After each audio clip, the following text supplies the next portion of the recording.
멸치젓 본편. 왜 멸치는 소금 속에서 시간을 견뎠을까? 1.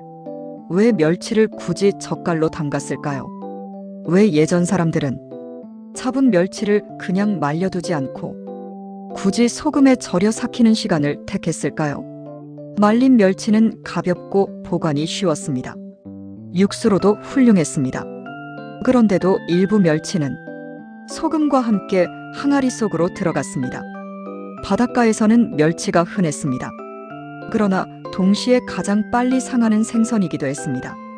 작고 살이 얇고 수분이 많았기 때문입니다. 문제는 늘 같았습니다. 어떻게 오래 둘 것인가? 젓갈은 단순한 음식이 아니라 시간을 붙잡아 두는 방식이었습니다. 오늘은 그 작은 생선이 어떻게 저장의 기술을 넘어 하나의 깊은 맛이 되었는지 그 과정을 천천히 따라가 보겠습니다. 멸치라는 생선. 크기에 따라 나뉜 4가지 자리. 멸치는 크기에 따라 쓰임이 달랐습니다. 이 구분은 단순한 분류가 아니라 생활의 지혜에 가까웠습니다. 아주 작은 잡멸치는 뼈가 부드러워 통째로 볶기 좋았습니다. 고소함과 단맛이 빠르게 올라옵니다. 중간 크기의 멸치는 조림에 쓰였습니다. 살과 뼈가 함께 씹히며 반찬으로의 존재감이 분명합니다. 조금 더 큰 대멸치는 육수용이 됩니다. 머리와 내장에서 깊은 국물 맛이 나옵니다.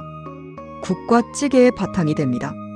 그리고 같은 대멸치 중 일부는 젓갈이 됩니다. 여기서 멸치는 더 이상 생선이 아니라 발효의 재료가 됩니다. 이렇게 한 생선이 식탁의 4자리를 맡고 있었습니다. 3. 젓갈용 멸치는 정말 대멸일까요? 보통 젓갈에는 대멸치가 사용됩니다. 이건 단순한 관습이 아니라 발효의 안정성과 관련이 있습니다. 첫째, 크기가 있어야 합니다. 살이 어느 정도 두툼해야 삭는 동안 단백질이 충분히 분해되며 감칠맛이 깊어집니다. 둘째, 내장이 충분해야 합니다. 젓갈의 발효는 내장 속 효소 작용이 큰 역할을 합니다. 잡멸치는 내장량이 적어 발효의 깊이가 다소 약합니다. 셋째, 형태의 안정성입니다. 너무 작은 멸치는 발효 과정에서 쉽게 무너집니다. 대멸은 일정한 구조를 유지하며 시간을 견딥니다. 그래서 전통적으로 젓갈용은 대멸이 맞습니다. 물론 지역에 따라 차이는 있지만 기본 원리는 크게 다르지 않습니다. 4. 멸치 육젓과 멸치 액젓. 시간의 두 얼굴. 같은 멸치에서 시작되지만 시간이 흐르면서 2가지로 나뉩니다. 멸치 육젓. 살과 내장이 그대로 남아있는 젓갈입니다. 소금과 함께 숙성되며 짠맛 속에 깊은 감칠맛이 형성됩니다. 김장할 때 배추 속에 들어가 김치의 뼈대를 잡아줍니다. 쌈장이나 무침에 소량 넣으면 맛의 밀도가 달라집니다. 육젓은 묵직합니다. 냄새도 분명합니다. 하지만 그 안에는 시간이 녹아 있습니다. 멸치 액젓. 육젓이 숙성되면서 자연스럽게 흘러나온 맑은 액입니다.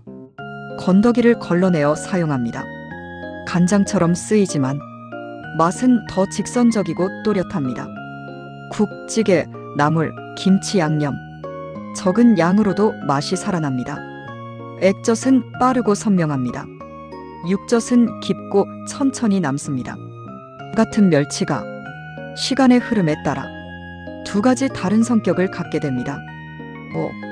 발효는 어떻게 맛이 되었을까요? 젓갈은 썩는 것과 다릅니다. 겉으로 보기에는 시간이 지나며 변해가지만 그 안에서는 정돈된 변화가 일어납니다.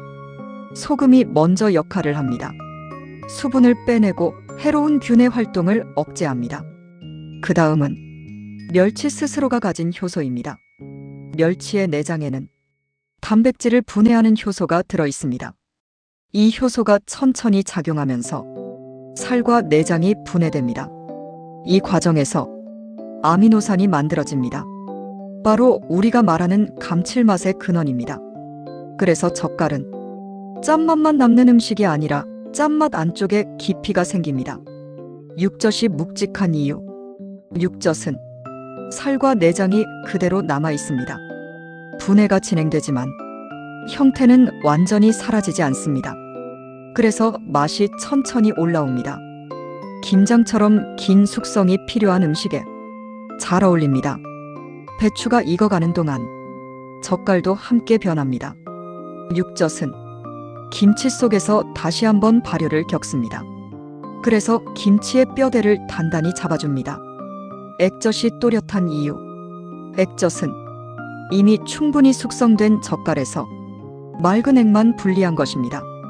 형태는 없지만 맛은 응축되어 있습니다. 그래서 국물 요리에 넣으면 즉각적으로 감칠맛이 살아납니다. 육젓이 시간을 견디는 맛이라면 액젓은 빠르게 드러나는 맛에 가깝습니다. 왜 김장에는 육젓이 들어갔을까요? 김장은 겨울을 준비하는 저장의 기술이었습니다. 배추를 오래 두기 위해 단단한 맛이 필요했습니다. 육젓은 발효의 속도를 조절하고 김치가 무너지지 않도록 중심을 잡았습니다. 액젓만으로는 그 깊이가 충분하지 않다고 여겼던 시절이 있었습니다. 그래서 김장철이 되면 육젓을 따로 준비했습니다. 젓갈은 김치의 간을 맞추는 조미료가 아니라 김치 발효를 함께 이끄는 동반자였습니다. 젓갈이 줄어드는 이유. 요즘은 김장을 적게 합니다. 또는 사서 먹습니다. 그러면서 육젓의 자리는 조금씩 줄어들고 액젓이 대신합니다. 편리함이 늘었지만 발효의 깊이는 단순해졌다고 말하는 분들도 있습니다. 그 차이는 크지 않아 보이지만 입안에서는 분명히 느껴집니다. 6. 멸치젓은 음식의 어디에 서 있을까요? 멸치젓은 앞에 나서는 재료가 아닙니다. 된장처럼 보이지도 않고 고기처럼 중심에 오르지도 않습니다. 그런데 막상 빠지면 어딘가 허전합니다.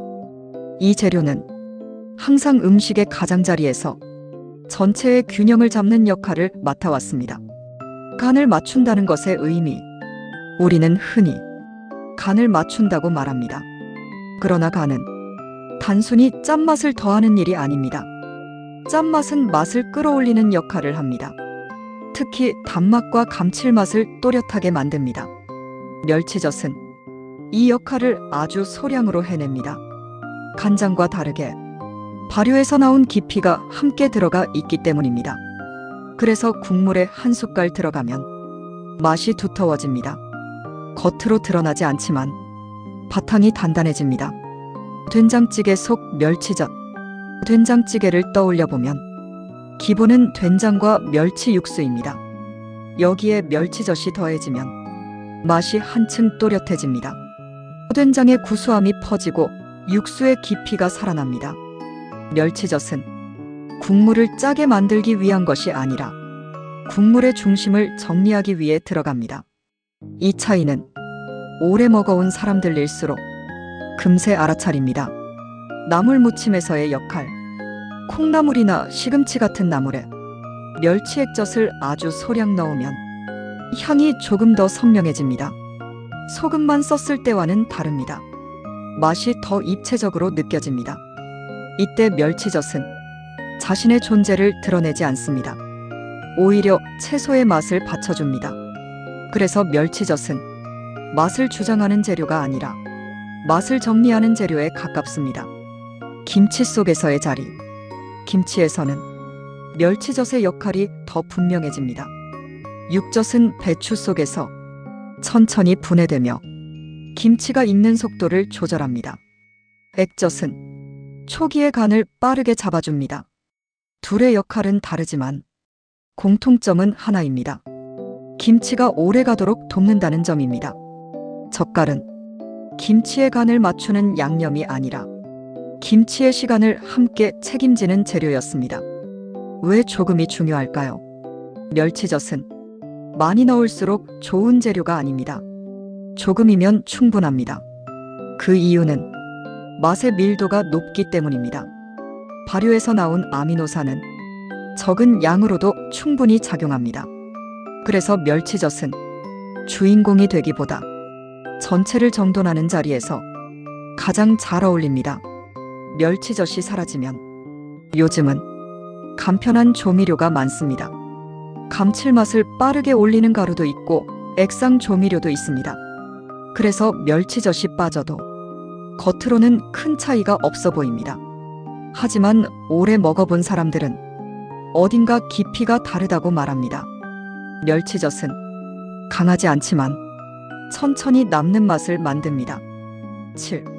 멸치젓을 바라보는 시선은 어떻게 달라졌을까요? 한때 젓갈은 집마다 항아리 하나쯤은 두고 있는 재료였습니다. 김장철이 되면 젓갈 냄새가 골목을 채웠고 겨울 준비의 일부처럼 여겨졌습니다. 그러나 지금은 젓갈을 직접 담그는 집이 많지 않습니다. 김장도 줄어들었습니다. 필요한 만큼 사서 쓰는 방식이 더 익숙해졌습니다. 식탁이 달라지면서 젓갈의 자리도 조금씩 달라졌습니다. 짠 음식에 대한 경계. 요즘은 짠 음식에 대한 경계가 큽니다. 염분은 줄여야 할 대상이 되었고 젓갈은 그 목록에 자주 오릅니다. 그 자체로 틀린 말은 아닙니다. 젓갈은 분명 짭니다. 하지만 예전 식단에서 젓갈은 반찬의 중심이 아니었습니다. 한 숟갈 혹은 작은 덩이였습니다. 많이 먹는 음식이 아니라 간을 맞추는 도구였습니다. 이 차이를 이해하지 않으면 젓갈은 단순히 피해야 할 음식으로 남습니다. 발효에 대한 인식, 발효 음식에 대한 시선도 달라졌습니다. 한때는 집에서 직접 담그는 것이 자연스러웠고 시간이 맛을 만든다는 사실을 몸으로 알았습니다. 지금은 완성된 제품을 구매하는 경우가 많습니다. 그래서 젓갈이 어떻게 변하는지, 왜 시간이 필요한지 직접 경험할 기회가 줄었습니다. 젓갈은 시간을 이해하는 음식이었지만 이제는 그 시간이 보이지 않는 음식이 되었습니다. 냄새와 기억. 젓갈의 냄새는 분명합니다. 호불호가 갈립니다. 그러나 어떤 이들에게는 그 향이 곧 계절의 기억입니다. 김장하던 날의 풍경, 항아리를 덮던 손길, 찬바람 속의 분주함, 멸치젓의 향은 한 시절의 장면을 함께 불러옵니다. 그래서 젓갈은 맛으로만 남지 않습니다. 기억으로 남습니다. 줄어들었지만 사라지지는 않았습니다. 요즘은 액젓이 더 많이 쓰이고 육젓은 보기 어려워졌습니다. 하지만 완전히 사라지지는 않았습니다. 김장철이 되면 여전히 육젓을 찾는 사람들이 있습니다. 된장찌개에 소량을 넣어 국물의 깊이를 조정하는 집도 있습니다. 멸치젓은 식탁의 중심에서 물러났을지 몰라도 사라진 재료는 아닙니다. 조용히 그러나 꾸준히 자리를 지키고 있습니다. 8. 멸치젓은 어느 바다에서 더 익숙했을까요? 멸치는 우리 바다 전역에서 잡히지만 젓갈 문화는 특히 남해안과 깊게 연결되어 있습니다. 남해는 수온이 비교적 온화하고 멸치 어장이 오래 형성된 곳입니다. 통영, 거제, 남해, 기장 같은 지역에서는 멸치가 계절의 풍경이었습니다. 바다에서 건져 올린 멸치는 바로 말려지기도 했지만 일부는 항아리로 들어갔습니다. 그 지역의 소금과 바람 그리고 시간이 함께 작용했습니다. 젓갈은 바다만으로 만들어지지 않습니다. 기후와 온도, 습도와 저장 방식이 더해져 비로소 완성됩니다. 같은 멸치, 다른 젓갈. 남해안의 멸치젓은 맛이 또렷하고 염도가 비교적 높은 편입니다. 발효도 비교적 일정하게 유지됩니다. 서해에서는 멸치젓보다 새우젓이나 조기젓이 더 익숙합니다. 어획되는 생선이 다르기 때문입니다. 동해는 수온이 낮아 젓갈보다 건어물 문화가 더 강했습니다. 이렇게 보면 젓갈은 멸치만의 문제가 아니라 그 지역 바다 환경의 선택이었습니다. 멸치젓은 이동의 음식이었습니다. 멸치는 해안에서 잡혔지만 젓갈은 내륙으로 들어갔습니다. 항아리에 담겨 배를 타고 장터를 거쳐 이동했습니다. 내륙에서는 젓갈이 곧 바다의 흔적이었습니다. 짠맛과 함께 바다의 향이 전해졌습니다. 그래서 멸치젓은 해안의 음식이면서 내륙 식탁을 지탱한 재료이기도 했습니다. 지역마다 다른 김치의 맛, 김치 맛이 지역마다 다른 이유 중 하나도 젓갈의 차이입니다. 어느 집은 육젓을 넉넉히 넣고 어느 집은 액젓 위주로 간을 맞춥니다. 다른 젓갈을 섞는 곳도 있습니다. 그래서 김치에는 그 집의 바다가 담깁니다. 젓갈은 단순한 양념이 아니라 지역의 성격을 담는 재료였습니다. 바다를 오래 두는 법, 멸치젓은 바다를 오래 두는 방법이었습니다. 잡은 멸치를 바로 먹는 대신 소금과 시간을 더해 계절을 넘기게 했습니다. 많이 잡힌 해에는 담가두고 적게 잡힌 해에는 아껴 쓰는 방식. 젓갈은 계절의 변화를 견디는 음식이었습니다. 9. 멸치젓을 다룰 때 기억해야 할 점. 멸치젓은 시간이 만든 음식입니다. 그래서 다루는 방법도 중요합니다. 먼저 보관입니다. 직사광선을 피하고 가능하면 온도가 일정한 곳에 두는 것이 좋습니다. 개봉 후에는 공기와의 접촉을 줄이는 것이 중요합니다. 발효는 이미 충분히 진행되었기 때문에 남은 과정은 천천히 안정되도록 두는 편이 좋습니다. 또 하나는 양입니다. 멸치젓은 적은 양으로 충분합니다. 맛의 밀도가 높기 때문입니다.